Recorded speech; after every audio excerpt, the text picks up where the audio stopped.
জহিরুদ্দিন আহমেদ।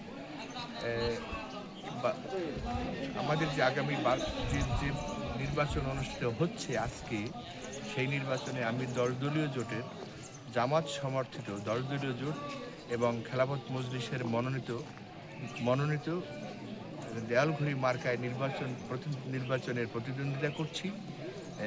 আমি সকাল থেকে বিভিন্ন কেন্দ্রে যাচ্ছি।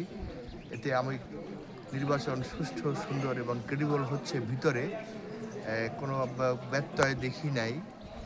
শুধু একটা সেন্টারে দক্ষিণ কাজিরহালায় একটা দলের এজেন্ট তাদের প্রকাশ্যে ভোট দিতে বলেছে, তাতে 5-7-8টা ভোটও করেছে। পরে প্রশাসনের হস্তক্ষেপে এই প্রবণতাটা বন্ধ করা গেছে। এছাড়া আর কোথাও কোনো ব্যত্যয় আমি দেখতে পাইনি। আমি হ্যাপি নির্বাচনের যে প্রক্রিয়া তথা আইন শৃঙ্খলা তথা ভিতরের যে পরিবেশ সুন্দর, সুষ্ঠু এবং ক্রেডিবল হচ্ছে।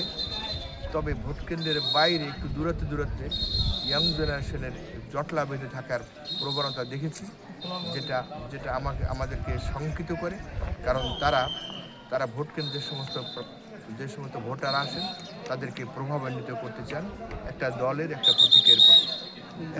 এছাড়া আমাদের ভোটের প্রতি ভোটার যে উপস্থিতি এবং জনগণের যে চাহিদা, সে অনুযায়ী আমি বলবো যে ভোট সুষ্ঠু, সুন্দর এবং ক্রেডিবল। জয়ের ক্ষেত্রে আমি 100% আশাবাদী যে ইনশাল্লাহ ভোটের এই ধারা অব্যাহত থাকলে আমি 100% আশাবাদী যে আমি নিশ্চিত আমি দলীয় জোটের কাছে আমি এই কেন্দ্রের এই আসনটি উপহার দিতে পারব।